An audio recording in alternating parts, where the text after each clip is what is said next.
Sementara itu, Saudara Gubernur Sumatera Utara, Bobi Nasution, kembali menegaskan kesiapannya bila dipanggil KPK terkait dugaan korupsi proyek pembangunan jalan di wilayahnya. Sebelumnya KPK menetapkan Kepala Dinas PUPR Sumut sebagai tersangka. Bobi mengaku sudah mengingatkan jajarannya untuk tidak korupsi, juga minta semua pihak mengontrol diri terkait jabatan dan wewenangnya masing-masing. Bobi juga siap bila sewaktu-waktu dipanggil KPK soal ditangkapnya 5 orang terkait korupsi proyek jalan di Dinas PUPR Sumut. Hingga kini, Bobi menunggu surat pemanggilan. Sampaikan, kan kemarin juga sudah jelas ya, kalau ada aliran dana ataupun kalau butuh keterangan, saya sampaikan kemarin, jangankan gubernurnya, semua ASN, semua yang memang kalau perlu memberikan keterangan yang dipanggil harus siap. Semua bupati, semua ASN, kalau perlu dipanggil, panggil silakan. Apa udah ada panggilan dari KPK? Ada surat panggilan dari KPK, Pak? Ya jangan tanya saya. Dari Pak Budi bagaimana, Pak? Ya jangan tanya saya. Dari Pak Budi apa udah menerima surat dari KPK? Nanya dulu udah dikirim atau belum, masa jangan tanya saya. Untuk informasi selengkapnya kita sapa jurnalis Kompas TV Rahma Piliang dan juru kamera Andika Ahadiat di Gedung KPK Jakarta. Selamat siang Rahma, bagaimana pengusutan aliran uang hasil korupsi Kadis PUPR Sumut? Kapan Gubernur Sumut Bobi Nasution dipanggil KPK?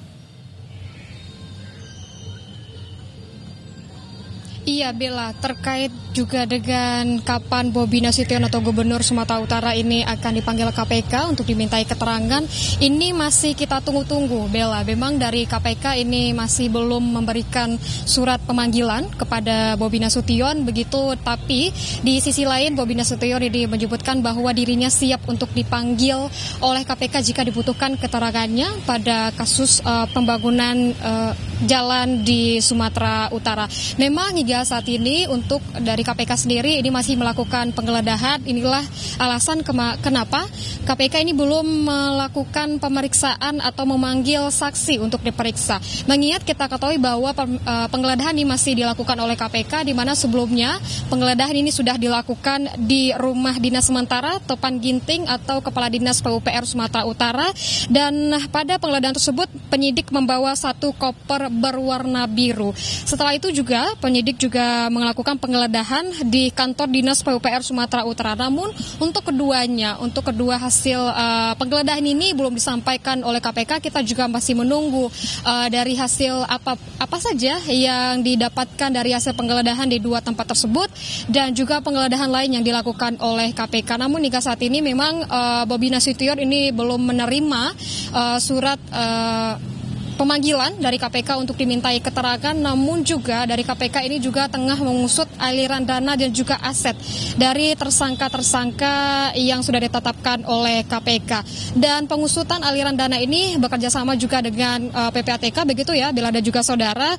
Nah, penelusuran aliran dana ini akan mencari kemana saja aliran dana ini perginya begitu, apakah ada aliran dana ini diberikan kepada kepala dinas lain atau pihak-pihak lain, dan apakah aliran dana ini juga menyasar ke Gubernur Sumatera Utara Bobi Nasution, dan ini bisa menjadi peluang bagi KPK dan juga PPATK untuk memanggil atau memeriksa Bobi Nasution terkait dengan kasus korupsi proyek pembangunan jalan di Sumatera Utara ini. Dan memang Bella dan juga saudara, kita ketahui bahwa KPK ini sudah menetapkan 5 tersangka pada korupsi proyek pembangunan jalan di Sumatera Utara. Memang salah satunya adalah Topan Ginting. Nah, kita ketahui bahwa Topan Ginting ini merupakan orang yang dekat dengan Bobi Nasution begitu. Namun di sisi lain Bobi Nasution menyebutkan bahwa dan juga tidak mengiyakan ataupun tidak menyangkal bahwa dirinya dekat dengan Topan Ginting. Tapi di sisi lain juga dari Bobi Nasution ini menekankan bahwa dirinya tidak akan membantu ataupun menolong Topan terkait dengan menegaskan tidak akan memberikan bantuan kepada Topan begitu Bella.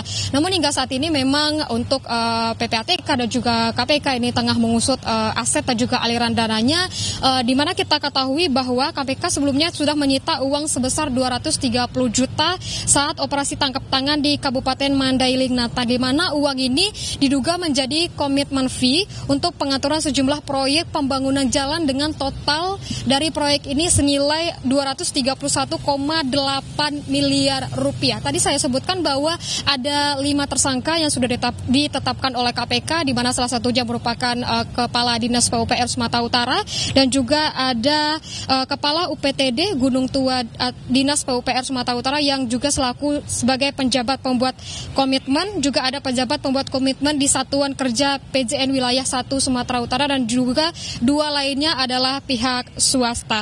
Dan hingga saat ini memang penelusuran terkait dengan aliran dana dan juga aset ini masih dilakukan begitu ya Bella dan juga saudara, dan penelusuran transaksi ini dilakukan oleh PPATK ini baik melakukan penyelidikan melalui via transfer di rekening ataupun dengan hal lainnya begitu. Tapi hingga kini penggeledahan masih dilakukan dan kita akan menunggu bagaimana keterangan terbaru dari KPK, apakah hasil penggeledahan tersebut seperti apa dan juga hasil dari penyitaannya dan juga tentunya hasil dari PPATK-nya seperti apa, Bella.